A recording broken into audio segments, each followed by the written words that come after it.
오늘은 이사야 45장입니다. 지난 시간에 45장 들어가기 전에 45장에서 시간이 좀 많이 걸릴 것 같아서 44장에서 끝났었습니다. 오늘 45장을 들어갑니다. 여러분들께서 마음의 정신 바짝 차리시고 잘 따라오셔야 될 것 같습니다. 일단 45장 1절로 3절까지가 박스입니다. 여호와께서 여호와 이스라엘 하나님인 줄 내가 알게 하리라까지 박스 치시고요.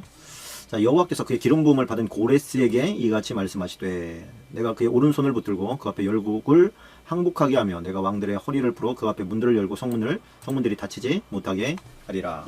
내가 너보다 앞서가서 험한 곳을 평탄하게 하며 논문을 쳐서 부수며 쇠빗장을 꺾고 내게 흑암 중에 보아 은밀한 곳에 숨은 재물을 주어 내 이름을 부르는 자가 나 여호와 이스라엘의 하나님인 줄을 내가 알게 하리라. 자, 이게 이제 여호와께서 고레스에게 예언한 말씀이십니다. 고레스에게 예언한 말씀인데, 고레스에게 예언한 말씀을 누가 기록한 거예요? 이사야가 기록한 거예요. 이사야가 기록한 건데, 이게 우리가 생각할 때 이게 뭐 그냥 역사적인 그 시간의 라인을 생각하지 않으면 그런가 보다 이렇게 싶지만, 이사야는 고레스가 태어나기 150년 전 사람입니다. 그러니까 오늘 이 본문은 150년 이후에 일어날 사람에 대한 기록이라는 거예요.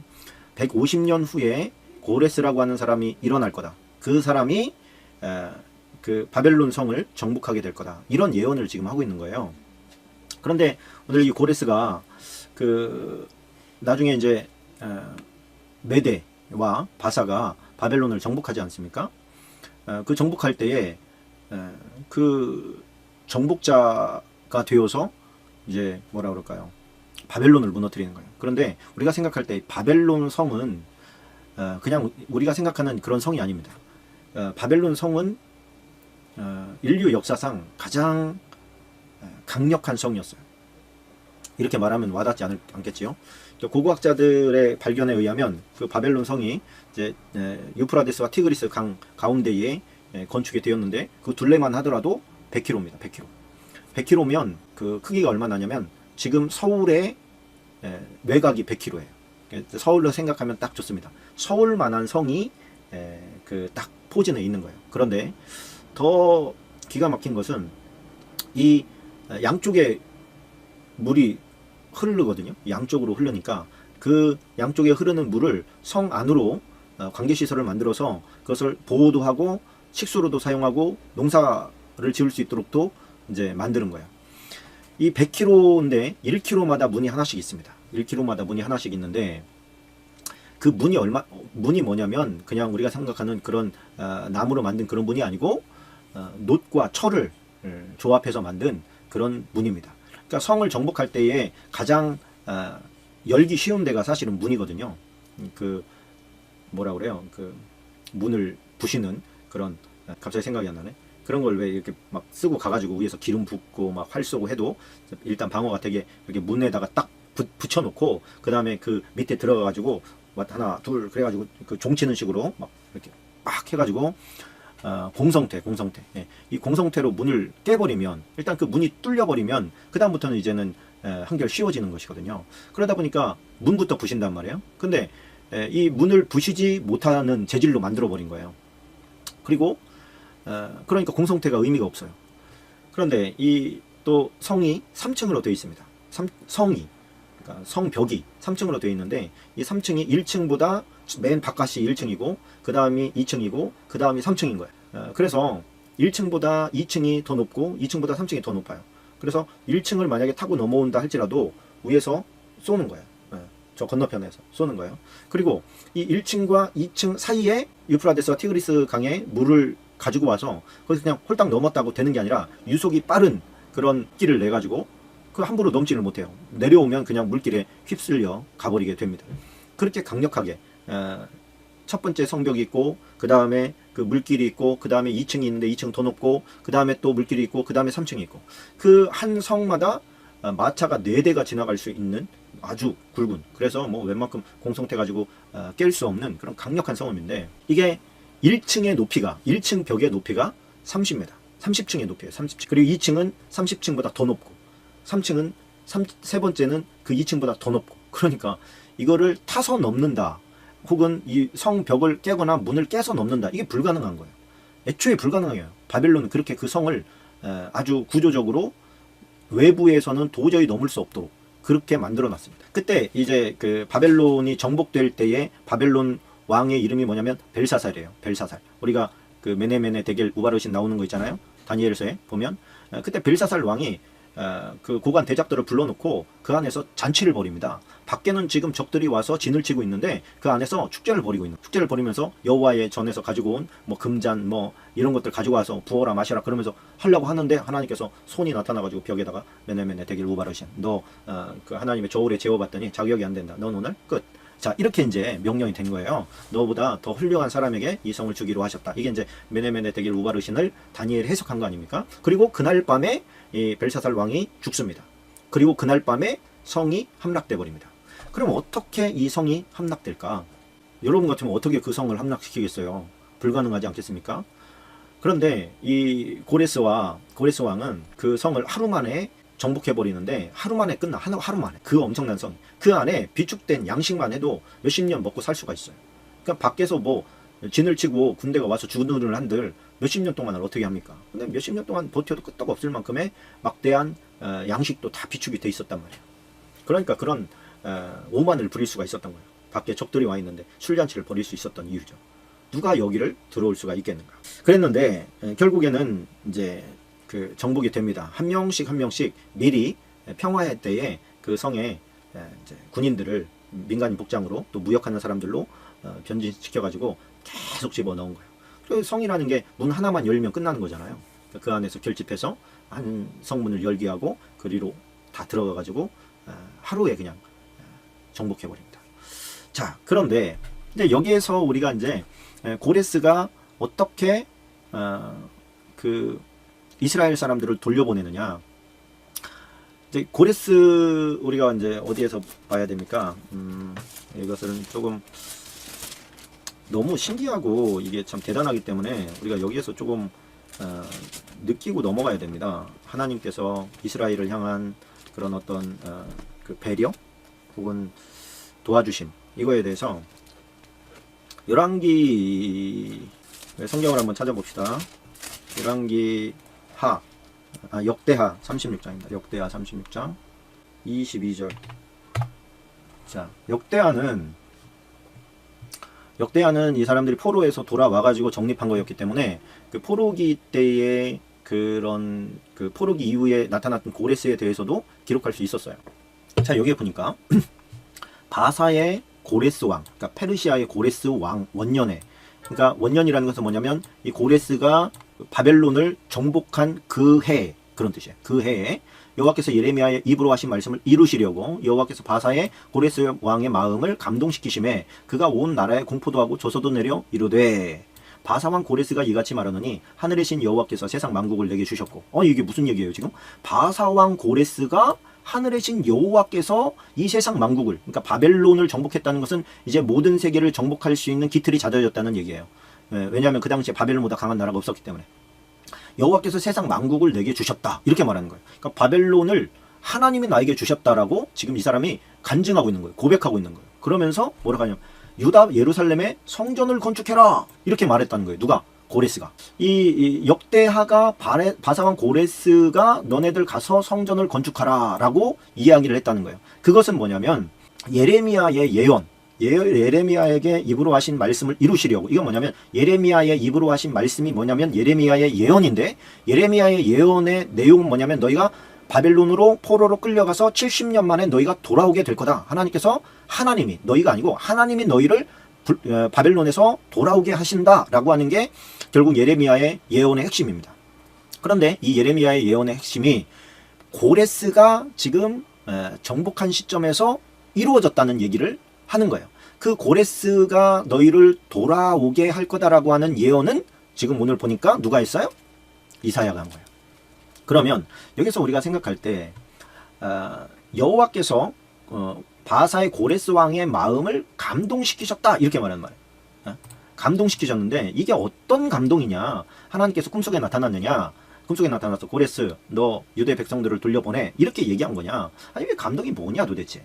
자, 그래서 역사의 흐름은 이 바사왕 고레스가 성전을 건축하라라고 하는 예언이 아니라 예언의 성취와 그의 백성을 돌려보낸 것까지 역대기가 기록이 되고, 그 다음에 이제 에스라로 바사왕 고레스 원년에 그러면서 넘어가는 거예요. 자, 그러니까 역사의 흐름대로 이제 기록이 되었다라고 하는 것을 우리가 보죠. 자, 다시 이사야 45장으로 넘어옵니다. 자, 여기에서 논문을 쳐서 부수며 쇠빗장을 꺾고, 이건 뭐냐면 이제는 그 문이 열려서 그 문으로 들어가서 결국에 다 부셔버리는, 정복해버리는 역사를 하나님께서 이루게 하신다라고 하는 것이죠. 그리고 그 안에 바빌론이 누렸던 모든 영화를 다 고레스에게 주겠다. 이것을 150년 전에 이사야에게 예언했다는 겁니다. 자, 그렇다면 이런 거예요. 그 아까 우리가 봤던 그 감동은 한번 추정을 해보는 거예요. 왜 그러냐면 다니엘이 그 당시에 있었고 고레스 왕 원년까지 있었거든요. 고레스 왕 원년까지 다니엘이 사역을 합니다. 그리고 이 원년이 지난 후에 그는 은퇴를 해요. 그러면 이 사람이 살았을 때 이 마지막으로 한 일이, 다니엘의 마지막 일이 뭐였겠느냐?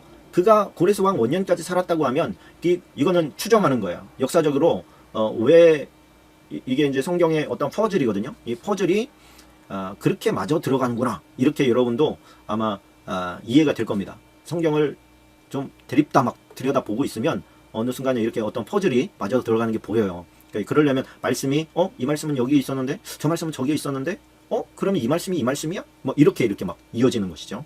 그러면 막 황홀해지는 거예요. 저는 그런 얘기를 생각을 한번 해보는 거예요. 이제 고레스가 이제 등극을 하고 얼마나 이제 신납니까? 그런데 다니엘이 이제 나타나가지고 다니엘이 가가지고 고레스 황제요, 당신에게 할 말이 있습니다. 넌 누구냐? 저는 유대에서 포로로 잡혀온 다니엘이라고 합니다. 이 나라에서 총리까지 지내고 했지만은 그런 건 중요한 게 아닙니다. 그래, 뭐 무슨 얘기를 하고 싶으냐? 혹은 고레스와 다리오가 알고 있었을 수도 있습니다. 다리오는 이 다니엘을 또 얼마나 아꼈습니까? 저 바벨론이 바벨론 되기 위해서는 그 다니엘과 같은 사람이 있었기 때문에 가능했을 것이다. 이렇게 이제 생각을 할 수도 있잖아요. 다니엘이 고레스에게 와가지고 그러는 것이죠. 당신에게 할 말이 있습니다. 해봐라. 당신이 이 바벨론을 얻을 수 있었던 것은 하나님께서 당신을 도와줬기 때문이에요. 그게 무슨 소리냐? 하나님은 또 뭐냐? 하나님은 유대인들이 섬기는 하늘의 왕이십니다. 신들의 왕이십니다. 그래? 그 신들의 왕. 내가 믿는 내 그 페르시아의 신이 정복한 게 아니고 네가 섬기는 그 신이 나를 정복했다는 말이냐? 뭐를 보면 아냐? 뭐를 너가 지금 근거로 해서 그런 얘기를 하는 거야? 그랬더니 이건 소설을 쓰는 거예요. 제가 다니엘이 예레미야의 글과 또 이사야의 글을 가지고 있었잖아요. 그러니까 쫙 펴가지고 그 두루마기 아닙니까? 딱 펴가지고 여기에 보면 이 말씀을 읽어줬을 거라고 추측을 해보는 거예요. 여호와께서 그의 기름 부음을 받은 고레스에게 이같이 말씀하시되, 잠깐만. 너 지금 고레스라고 했냐? 그렇습니다. 너 뻥치는 거 아니야? 너 진짜 이게 너네들 글씨인데 이게 고레스라고 써 있는 거 맞아? 예, 맞습니다. 너 그거 언제 기록된 건데? 이거는 지금부터 150년 전에 기록된 겁니다. 야, 말이 되는 소리를 해라. 150년 전에 이게 지금 너네 나라에서 어떤 사람이 고레스를 내 이름을 거론하면서 그렇게 얘기하는 거 맞아? 그렇습니다. 또 지금 거짓말 치면 죽는 거 알지? 알고 있습니다. 계속 해봐. 그랬더니 내가 그의 오른손을 붙들고 그 앞에 열국을 항복하게 하며 내가 왕들의 허리를 풀어 그 앞에 문들을 열고 성문을 닫히지 못하게 하리라. 자, 그러면서 이 말씀을 읽어줬단 말이에요. 줬을 거란 말이에요. 이건 추정이니까 가정으로 제가 얘기하는 겁니다. 그랬더니 자, 그러면 여러분들을 위해서 150년 전에 누군가 여러분의 이름을 콕 집어가지고 그가 바벨론을 먹을 것이다. 정복할 것이다. 근데 정복의 이유가 있다. 그러면 여러분 궁금해지지 않겠어요? 150년 전에 내 이름을 정확하게 거론하면서 고레스가 이 엄청난 성 바벨론을 정복한다라고 하는 그런 얘기를 들었다면 당연히 두려움과 경외심과 궁금증이 일어날 거예요. 그래, 내가 여기를 정복했다고 해. 그럼 네 신이 도와줘가지고 이 성을 정복했다고 해. 그러면 왜? 무엇 때문에? 이렇게 나오죠. 그것은 바로 이 예레미야가 예언한 이 예언을 이루기 위해서입니다. 그리고 또 예언 70년 만에 돌아가리라고 하는 예언을 또 읽어주면서 황폐화된 하나님의 성전이 세워져야 될 것을 또 읽어줬을 수 있지요. 그랬더니 어떻게 한 거예요? 그래, 그러면 어떻게 해주면 되냐? 우리 민족은 원래 하나님 앞에 당신에게 이 나라를 줄 만큼 그 온 천지 만물을 다 주관하시는 그 하나님을 제대로 믿지 않고 자기 멋대로 믿었기 때문에 지금 우리가 여기에 포로로 끌려와 있는 겁니다. 그러니 우리는 벌을 70년 동안 받았습니다. 이제 70년이 찼습니다. 당신이 지금 이 나라를 정복한 게 우리로서는 70년 만입니다. 그러니 당신이 해야 될 일은 우리로 유대에 가서 여호와를 위한 성전을 다시 세울 수 있도록 당신이 우리를 돕는 것입니다. 그게 당신을 이 땅에 이 바벨론을 준 목적입니다. 자, 이렇게 얘기를 한단 말이에요. 그랬더니 그 엄청난 제국을 얻은 코레스의 입장에서는 그 별일 아니거든요. 그래, 그럼 가. 원하는 애들 가라. 가서 너네들 그 제사장들 뭐 또 성전 집기 이런 거 가지고 가서 그 성전을 세우도록 해라. 그래가지고 돌려보내는 엄청난 그 하나님의 예언이 그대로 이루어지는 그런 상황이 여기 딱 벌어지게 된 거예요. 그거의 근거가 되는 구절이란 말입니다. 150년 전에. 이 150년 전에 예언했던 게 150년 이후에 이름도 다르지 않고 그대로 이루어지는 것이죠. 우리 찬송가 중에서 내 이름 아시죠? 그 찬양 있지 않습니까? 내 모든 생각도. 내 이름을 어떻게 알아요? 하나님이. 하나님은 다 아시니까. 처음부터 우리는 시간이 이렇게 흘러가지만 하나님의 시간은 여기서부터 여기까지 모두 다 그냥 이렇게 보고 계시든 알고 계신 것이죠. 우리에 대해서 모든 것을 아시고. 그러다 보니까 우리에 대해서 다 아시는 거예요. 우리의 이름을 알아요. 승택이 이름도 알아. 그리고 그를 불러서 지명해서 불러서 하나님의 일꾼을 만드는 거예요. 우리가 이 땅에 온 목적이 있는 거예요. 고레스에게 고레스가 그곳을 정복할 수 있게 하신 하나님의 섭리와 계획하심이 있어서 그 성을 주시는 것이죠. 하나님께서 우리를 다 아시면서 이 땅에 보내신 이유와 목적을 주님께 물어봐야 돼요. 나는 왜 왔습니까, 주님? 나는 무엇을 하면서 인생을 살아야 됩니까? 나에게 주신 하나님의 뜻은 무엇입니까? 라고 묻는 이 질문이 있어야 된다는 거예요. 하나님께서는 이 말씀을 토대로 우리가 보게 되면 이미 하나님께서는 150년 전에도 계셨고 150년 후에도 계셨어요. 고레스가 지금 바벨론을 정복하는 순간에도 계셨어요. 동시에 150년 전에 이사야에게도 계셨어요. 왜? 우리는 시간의 한계에 갇혀 있으니까. 그러나 우리도 시간으로 들어가게 되면 똑같은 시각을 보게 될 거예요. 우리가 죽지 않게 되면 그 시간이라고 하는 개념은 이제 없어지게 되는 거예요. 그래서 천국은 시간이 없는 거예요. 안 죽으니까 시간이 의미가 없어요. 때가 있는 거지, 때가. 우리도 옛날에 시계가 없을 때는 다 때로 얘기했습니다. 뭐 점심때, 뭐 저녁때 이렇게. 자, 그래서 45장에서는 고레스에 대해서 얘기하면서 동시에 하나님의 존재에 대해서도 이야기합니다. 그러니까 하나님의 존재가 뭐냐? 창조주라는 거예요. 창조주. 45장 18절을 한번 보십시다. 45장 18절 밑줄 치면서 자, 대저 여호와께서 이같이 말씀하시되 하늘을 창조하시니 그는 하나님이시니 그가 땅을 지으시고 그것을 만드셨으며 그것을 견고하게 하시되 혼돈하게 창조하지 아니하시고 사람이 거주하게 그것을 지으셨으니 나는 여호와라 나 외에 다른 이가 없느니라. 뭐 세상 사람들은 뭐 빅뱅이네 우연이네 뭐 우연이 계속돼요. 이것도 우연히 뭐 미생물이 생겨서 우연히 그것이 세포 분열을 하고 뭐 다 우연이에요. 그러니까 성경은 분명하게 하늘을 창조하신 분이 땅을 지으신 분이 하나님이시다. 여호와시다. 이렇게. 그러니까 인류의 모든 역사와 그 인류 가운데 살아가는 한때를 지나는 길어봐야 100년의 시간을 지나는 그 인간의 모든 그 인류도 하나님께서 다 지으셨어요. 목적을 가지고 지으신 것이죠. 그 목적을 찾지 않고 그냥 자기 생활하다가 죽어가는 사람들이 얼마나 많습니까? 46장으로 넘어갑니다. 46장에 보면 자, 나 외에 다른 이가 없다. 다른 신이 없다. 이렇게 얘기했는데 다른 신을 섬기는 사람들이 너무 많았지요. 벨신이죠. 벨신을 엎드려줬고 느보는 구부러졌도다. 그들의 우상들은 짐승과 가축에게 실렸으니 너희가 떼매고 다니던 그것들이 피곤한 짐승의 무거운 짐이 되었도다. 이게 뭐 나무를 깎아 만들고 그 깎아 만든 곳에 금을 붓고 뭐 동을 칠하고 뭐 은을 칠하고 그래봐야 뭐예요? 무거운 짐에 불과하다는 거예요. 그 스스로 다니지 못하니까 짐승에게 다 실려서 옮겨야 되는, 한 번 고정되어 있으면 전혀 움직이지도 못하는, 그게 무슨 신이라고 거기에 가서 나를 구원해달라고 고개를 끄덕이고 숙이고 절을 하고 그러냐 말이죠. 그런 자는 다 멸망받을 것이다.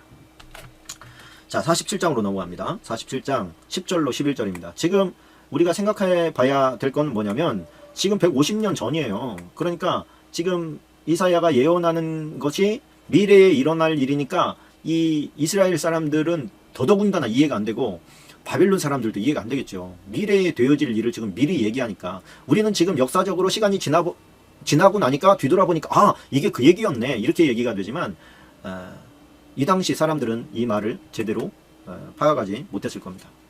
자, 10절 11절 박스입니다. 자, 내가 내 악을 의지하고 스스로 이르기를 나는 보는 자가 없다 하나니 내 지혜와 내 지식이 너를 유혹하였음이라. 내 마음에 이르기를 나뿐이라 나 외에 다른 이가 없다 하였으므로 재앙이 내게 임하리라. 그러나 내가 그 근원을 알지 못할 것이며 손해가 내게 이르리라. 그러나 이를 물리칠 능력이 없을 것이며 파멸이 호련히 내게 임하리라. 그러나 네가 알지 못할 것이니라.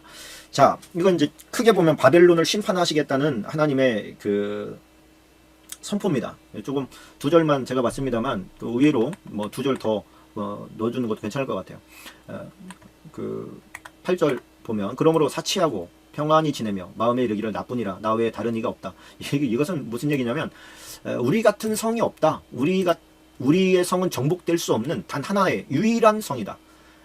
정말 평안하고 뭐 안전한 곳이다. 뭐 이렇게 이제 큰 소리를 치는 거예요. 자, 그런데 갑자기 한날에 제가 하루 만에 정복됐다 그랬죠. 하루 만에 갑자기 자녀를 잃고 과부가 되는 이 두 가지 일이 내게 임할 것이라. 내가 무수한 주술 많은 주문 빌릴지라도 이 일이 온전히 내게 임하게 될 거다. 계속해서 이제 바벨론이 지금 무너져 갈 것을 예언을 하고 있는 것입니다. 이게 개인적으로도 마찬가지거든요. 자기 자신에 대해서 자신감이 충만한 사람들 있지 않습니까? 뭐를 한들 내가 못 먹고 살겠는가? 또 내가 하나님을 믿지 않지만 이렇게 잘 살고 있지 않는가? 여타 이런 용만한 생각을 당연하듯 하고 있는 사람들에게 하나님께서 뭐예요? 재앙이 내게 임할 거다. 재앙이 내게 임할 건데 또 손해가 내 막대한 정말 그 망함이 사업이 망하고 네가 의지하던 그게 뭐든 건강이든 또 뭐 지식이든 어떤 학벌이든 그런 것들이 아무런 짝에도 의미 없는 그런 멸망이 교만한 너에게 임할 건데 그렇게 잘난 척하는 너는 그게 왜 그런 일이 벌어졌는지 너는 이해하지 못할 거다. 그렇죠? 교만한 사람은 내적으로 찾지 못하고 외적으로 찾습니다. 문제를. 그래서 방법이 없는 거예요. 우리는 어떤 문제가 일어났을 때 자기 자신을 비추는 거울로 삼아야 돼요.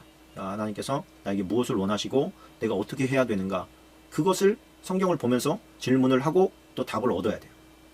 그렇지 않으면 망하고 마는 것이죠. 자, 48장 17절 18절 48장 17절 18절 박스입니다. 자, 너희의 구속자시오. 자, 두 절 박수고요. 너희의 구속자시오 이스라엘의 거룩하신 이신 여호와께서 이르시되 나는 내게 유익하도록 가르치고 너를 마땅히 행할 길로 인도하는 내 하나님 여호와라. 내가 나의 명령에 주의하였더라면 네 평강이 강과 같았겠고 내 공의가 바닷물결 같았을 것이며. 자, 이게 이제 그 19절까지 보면 내 자손이 모래 같았겠고 내 몸의 소생이 모래알 같아서 그의 이름이 내 앞에서 끊어지지 아니하겠고 없어지지 아니하였으리라 하셨느니라. 이것은 이제 자손 만대 범성의 축복을 받았을 것이다 라고 하는 하나님의 말씀인데, 이것은 지금 그렇게 되지 않는 것은 너희가 내가 가르쳐주는 대로 살지 않기 때문이다 라고 하는 것을 어필하기 위해서 지금 뒤에다가 갖춰 붙여주신 너희가 잃어버린 축복에 대해서 잃어버릴 축복에 대해서 미리 말씀해 주는 거예요. 우리가 이제 예를 들어서 자녀를 교육함에 있어서 하나님의 말씀으로 자녀를 가르쳐요. 근데 자녀를 하나님의 말씀으로 가르치는데 그 부모의 말을 듣는 것과 듣지 않는 것은 나이가 어리든 어른이든 그 사람이 해야 될 일이에요. 그 본인이. 그런데 얼마 전에 제가 그 아들한테 그런 얘기를 했습니다. 엄마 아버지가 너를 위해서 기도하고 또 바른 길로 나아가라고 가르치고, 그 아들이 참 조금 말을 들어요. 그러면 조금 들었을 때 그럼에도 불구하고 이제 주변에서 그를 도우려고 하는 많은 손길들을 제가 보거든요. 하나님께서 정말 돌보시는구나 이런 느낌이 있는데, 또 한편으로는 그 자기가 받을 복을 막 차요. 그 본인은 잘 못 느끼는 것 같아요. 제 눈에는 보이는데, 복을 차는 게 제 눈에는 보이는데 본인은 못 느끼는 거예요. 이게 조금 무지하다 이런 생각이 아쉬움이죠. 안타까움이고. 이게 뭐예요? 여호와께서는 나는 내게 유익하도록 가르쳤다. 너에게 복이 되도록 가르쳤다. 그리고 마땅한 길로 인도하도록 가르쳤는데 자녀된 이스라엘 전혀 들어먹지를 않는 거예요. 들어먹지를 않으니 하나님의 말씀을 듣지 않으면 너에게 저주가 간다라고 하는 것을 이미 하나님께서 말씀을 하셨고, 너희가 내 말을 잘 들으면 너에게 축복이 간다라고 하는 말씀을 또 하셨습니다. 우리는 내가 가고 싶은 길이 하나님께서 말씀하신 것과 위배돼도 내가 택한 길로 가면서도 하나님의 복을 받기를 원해요. 그게 아주 미련 맞은 인간의 생각이란 말이에요. 그러나 그렇게 가서는 절대로 하나님의 복을 받을 수가 없습니다. 사단이 그의 영혼을 갈취하기 위해서 그에게 복 비스름한 물질을 갖다 줄 수도 있고 쾌락을 가져다 줄 수도 있고 여러 가지 즐거움을 줄 수도 있어요. 그러나 결국에는 그를 멸망시키는 것이죠. 그렇기 때문에 우리는 복을 받되 하나님이 주시는 복을 받아야 되는 사람들이거든요. 하나님이 부어주는 축복을 받아야 되는 사람들이거든요. 그런데 그거를 깨닫지 못하는 어리석음이 또 함께 우리에게 있다라고 하는 경고의 메시지입니다. 이게 이제 귀가 가리워지면 그런 일이 벌어지게 되는 것이죠. 자, 49장으로 넘어갑니다. 49장 5절 6절입니다. 49장 5절 6절이 박스입니다.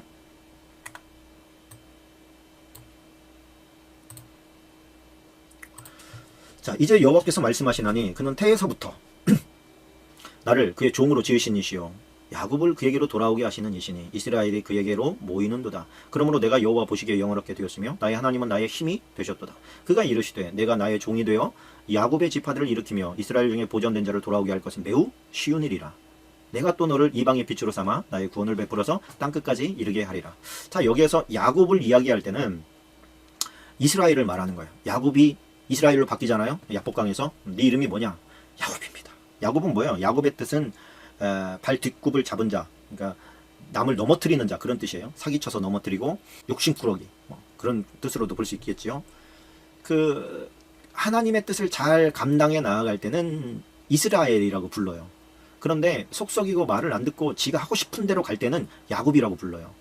그러니까 우리가 이스라엘이냐 야곱이냐 이걸 잘 알아야 돼요. 이스라엘이 되어야 되는데 야곱이라고 불리면 안 되거든요, 우리가. 그래서 너희가 그 포로 생활을 할 때 바벨론이라고 하는 거대 거인 앞에서 그들이 노예 노릇을 할 때는 그것이 말씀을 모르는 사람들은 불가능하다고 생각했어요. 우리가 일제시대에 그렇게 친일파들이 많았던 이유는 뭐냐면 일본이 망할 줄 몰랐던 거예요. 일본이 망할 줄 몰랐어요. 저렇게 강력한 나라가 어떻게 망하겠는가.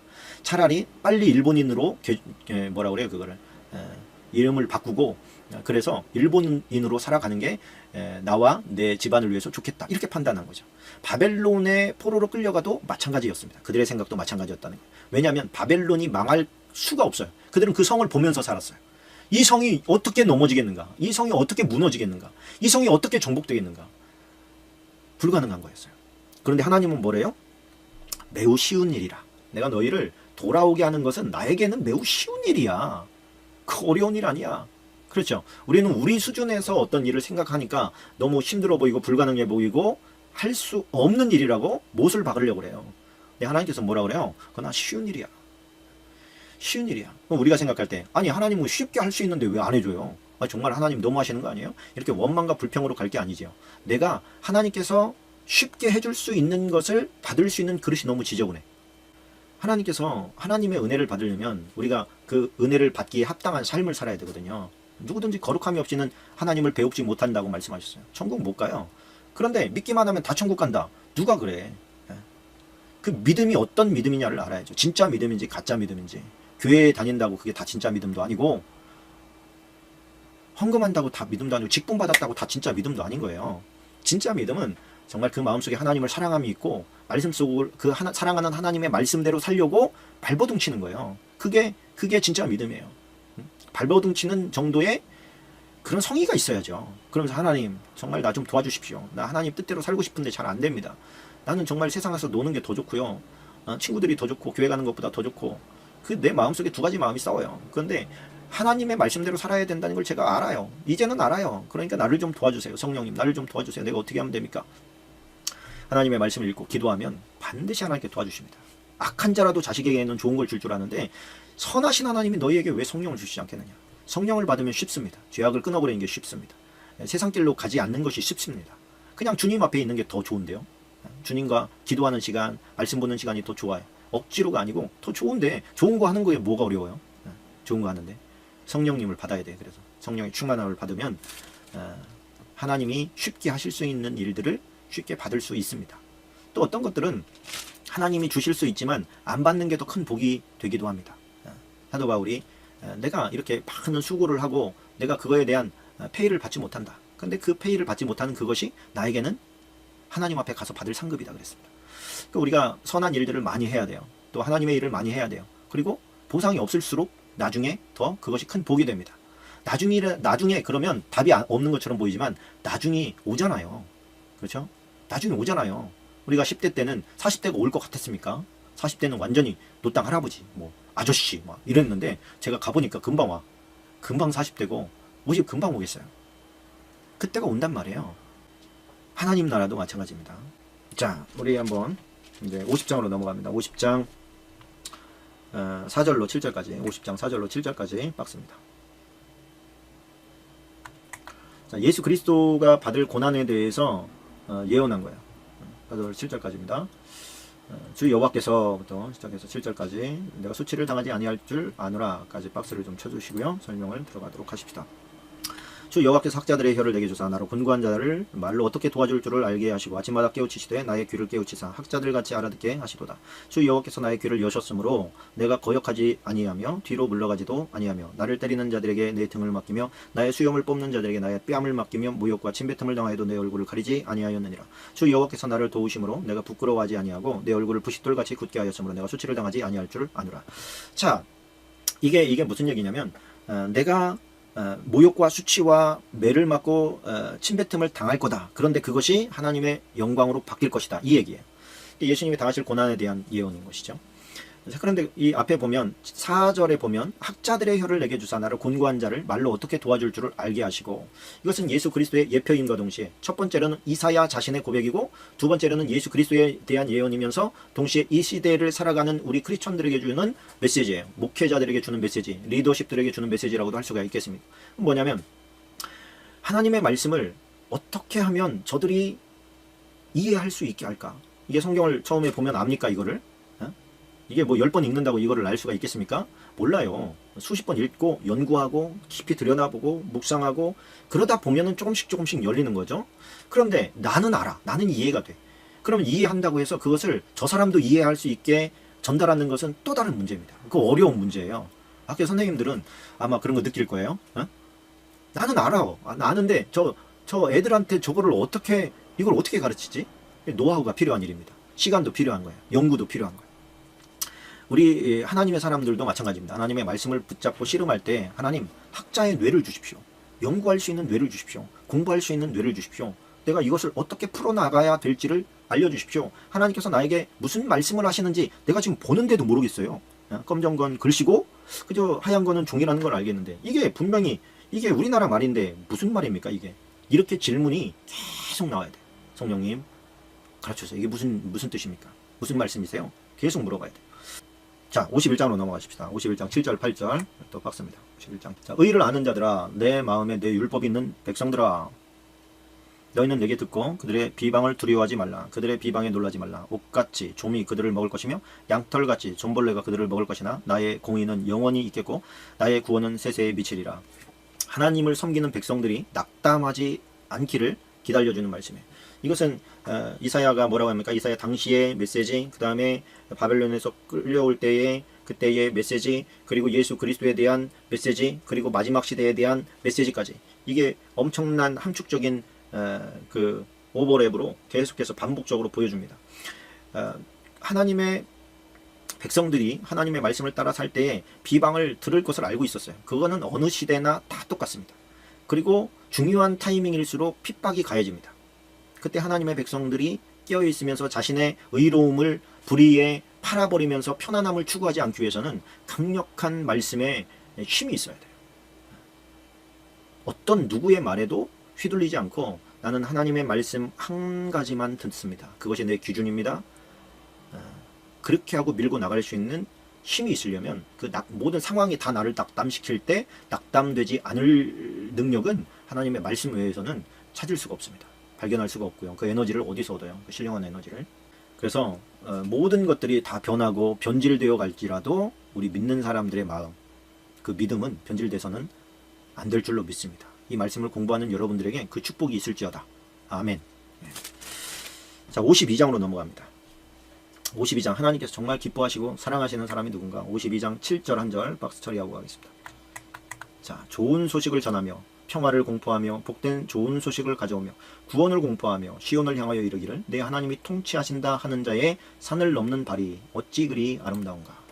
이게 하나님께서 인간을 보시고서 아름답다고 한 때가 별로 없어요. 왜 그러냐면 인간이 정말 많이 속을 쓰겠거든요. 정말 하나님이 계속 속 썩이는 자식을 어떻게 이쁘다고 하겠어요. 하나님께서 이쁘다라고 얘기할 때가 있는데 그게 뭐냐면 복된 좋은 소식을 가져오는 사람, 그러니까 복음을 전하는 자라고 할 수 있습니다. 복음을 전하면서 그들에게 구원을 선포할 수 있는 이 복음이 그에게 들어가서 너에게도 하나님의 나라가 임하기를 원합니다. 하나님이 통치가 당신에게도 임하기를 원합니다. 라고 선언하고 선포하는 사람을 하나님께서 그의 발이, 그가 발이라고 하는 여기서의 발은 사역을 말하는 거예요. 그의 사역, 그의 수고가 정말 하나님 보시기에 아름답다. 이렇게 표현하시는 겁니다.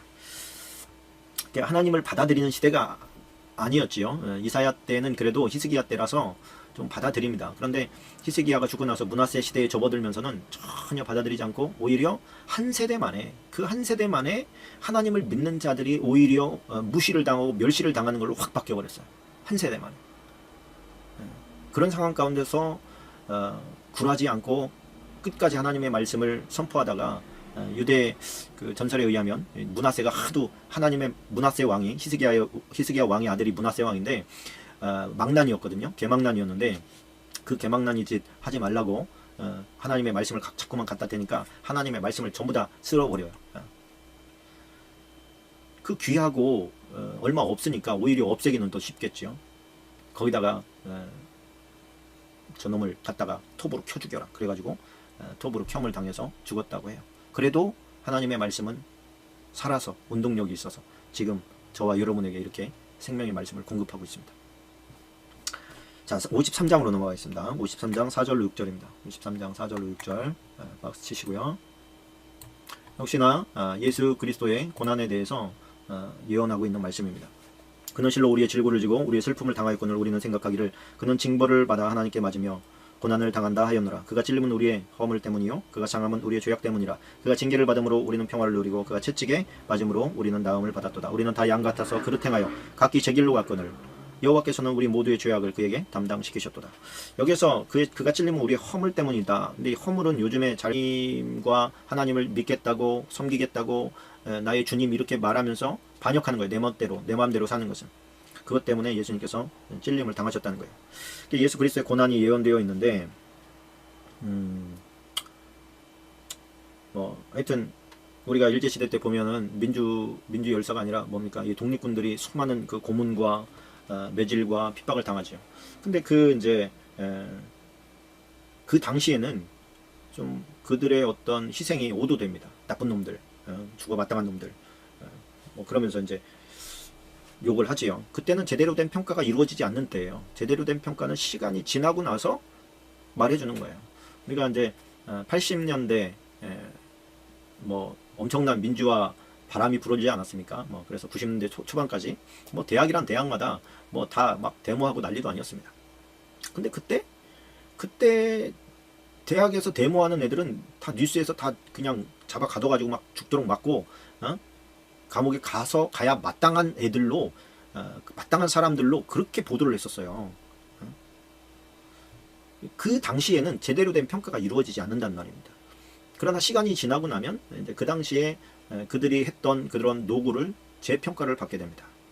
우리 크리스천들이 이 땅에 있을 때는 우리끼리는 그것에 대한 귀함을 알고 또 격려도 하고 힘도 실어주지만 세상 사람들은 또라이들인 거예요. 아니 이 좋은 세상에 맨날 쟤네들은 주일날 그 귀한 휴일을 다 교회에다 갖다 푼다 그래요. 그들이 볼 때는 바보 멍청이죠. 그러나 주님께서 그 당하신 고난이 지금 시간이 지나면서는 주님의 영광이지 않습니까? 우리도 마찬가지죠. 우리의 주님을 향하는 고난과 핍박은 지금은 제대로 된 평가를 받지 못해요.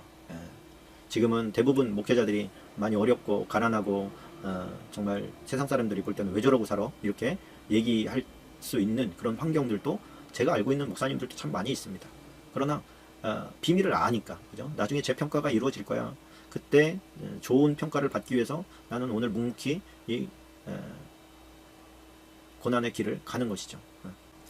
그래서 우리의 그 치료하시는 분들이 많이 기도할 때 이 말씀의 구절을 많이 사용합니다. 우리도 기도할 때 이 말씀의 구절을 많이 사용하면, 믿음으로 사용하면 치유의 역사가 많이 일어나게 됩니다. 주님, 우리의 반역 때문에, 우리의 허물 때문에, 우리의 죄악 때문에 주님께서 채찍에 맞으셨고 징계를 받으셨으니 이제 우리가 그 평화를 누리기를 원합니다.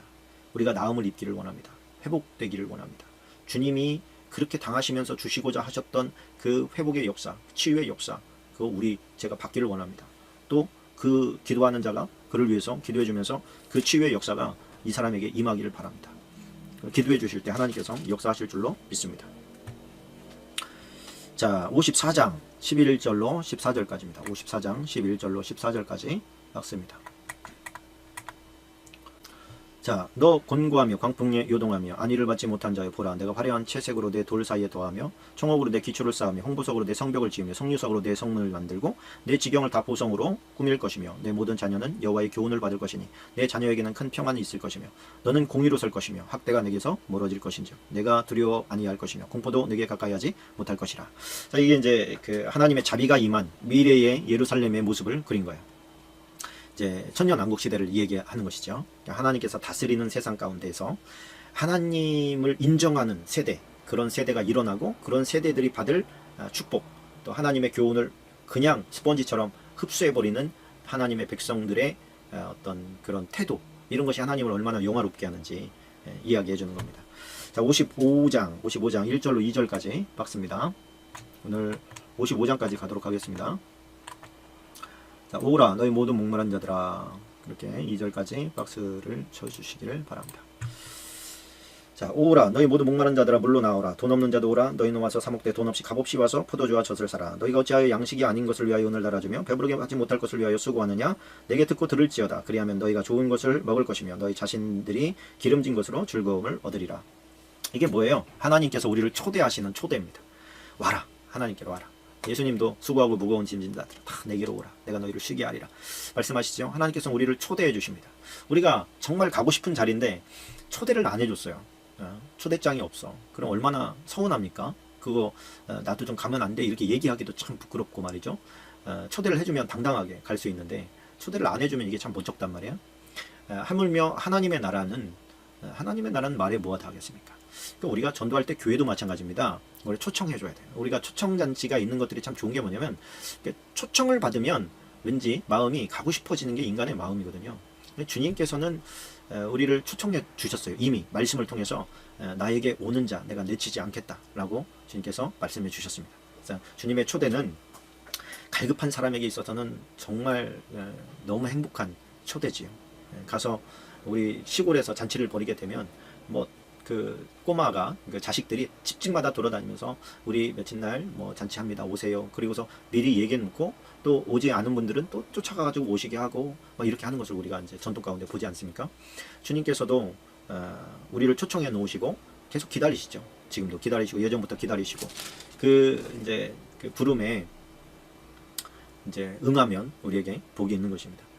자, 이거는 박스는 아니고 좀 6절에 보면 밑줄을 좀 치고 가면 좋을 것 같습니다.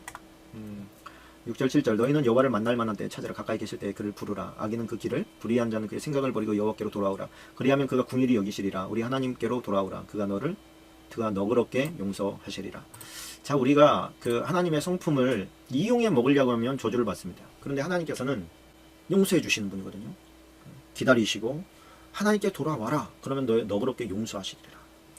자, 여기서 만날 때 여기서 이제 뭐라고 하냐면 너희의 생각을 버리고 여호와께로 돌아오라. 그러니까 내 생각은 하나님과 같은 곳을 바라보지 않는 이상 내 생각은 하나님과 척을 지게 돼 있어요. 반대를 보게 돼 있어요. 내 생각은 하나님의 생각과 달라요. 하나님은 이쪽을 보고 있고 이쪽을 말하고 있는데 내 생각은 자꾸만 반대쪽을 말하고 있는 거예요. 그러면서 내 뜻이 이루어지기를 막 하나님 앞에 간구하고 막 강요하는 것이죠. 그런데 이 길로 가면 멸망한다는 것을 하나님이 아셔요. 그래서 우리가 해야 될 것은 우리의 생각을 버리는 거예요. 버리고 하나님의 생각에 나를 맞춰서 그 길로 가는 것이죠. 그리고서 하나님께 돌아가서 회개하고 하나님께 돌아오라는 것을 회개하라는 거예요. 하나님, 내가 잘못했습니다. 내가 그릇된 삶을 살았습니다. 내가 잘못된 삶을 살았습니다. 그렇게 얘기할 때 하나님께서 우리를 용서하신다는 거예요. 어떤 사람은 그래요. 아니, 하나님께 가가지고 잘못했다고만 하면 하나님께서 받아주시냐. 진심으로 기도하면 하나님께서는 당연히 받아주십니다. 예수님께서 그래요. 베드로가 예수님 몇 번이나 용서하면 됩니까? 그 당시에 이제 그 랍비들의 교훈에 의하면 아주 하나님 앞에서 경건한 사람은 동일한 잘못에 대해서 3번을 용서하면 아주 훌륭한 사람이다. 하나님을 잘 섬기는 훌륭한 사람이다 그랬어요. 근데 베드로는 뭐라고 하냐면 7번 용서하면 됩니까? 우리는 저 사람들보다 수준이 더 높으니까 7번까지 하면 됩니까? 이렇게 물어봤더니 예수님께서 누가 죄를 짓고 너에게 와가지고 잘못했다고 하면이에요. 그냥 저 사람이 아무 말 안 했는데도가 아니라 잘못했다고 하면 너는 70번씩 7번이라도, 그러니까 7이라는 숫자는 완전 숫자인데 그 완전 숫자에 70번, 즉 7번을 끝까지 용서하라는 얘기지만 우리가 숫자적으로 풀어도 490번까지는 용서해라, 그런 뜻 아니겠습니까? 그러면 490번을 용서하라, 그러면 491번째는 용서하지 말아라, 그런 뜻이 아니죠. 그러나 그냥 그 말씀을 적용한다 할지라도 우리가 같은 죄에 대해서 주님 앞에 똑같이 회개한다 할지라도 그 마음이 진짜면 최소한 490번을 용서받는다는 거예요. 여러분, 똑같은 죄에 대해서 490번 회개해 보셨습니까? 용서받지 못할 게 뭐예요? 내가 바뀌려고 마음을 먹고만 있으면 우리가 연약해서 또 죄 짓는다 할지라도 하나님께서는 용서해 주신다는. 문제는 뭐냐면 지레 포기해 버리는 거예요. 나 같으면 용서 안 해, 이런 거죠. 하나님은 나 같지 않아요. 나 같으면 큰일 나. 그러니까 하나님은 나 같지 않아서 끝까지 용서하십니다. 몇 번이고 잘못했다고 하면 몇 번이고 용서하십니다. 그러니까 그 한계를 두지 말고 끝까지 하세요. 그런데 회개하면 용서받는 수준에서 넘어서려면 성령님 의지해야 됩니다. 그러면 내가 회개를 안 해도 되게끔 하나님께서 우리를 손질해 가셔요. 인도해 가십니다. 그 삶까지, 그렇게 살아가는 시간까지 잘 살아내시기를 주님의 이름으로 여러분들을 축복합니다. 주님 고맙습니다. 오늘 이사야서를 공부하면서 하나님께서는 작정하시고 그것을 이루어내시는 것을 보게 됩니다. 먼 훗날에 일어날 일이랄지라도 한시도 틀림없이 또 이루어내신다는 것을 가르쳐 주셨습니다. 주님, 마지막 날에 되어질 일들을 이미 말씀하셨고 그것이 지금 현실화되어지고 있습니다. 지금 마지막 시대를 살아가고 있는 우리들이 이 정말 고레스가 그대로 성취되었고 적중되었던 것처럼 말씀이 그대로 이루어질 텐데 우리가 두렵고 떨리는 마음으로 준비되어 있게 하여 주옵소서. 예수님의 이름으로 기도합니다. 아멘.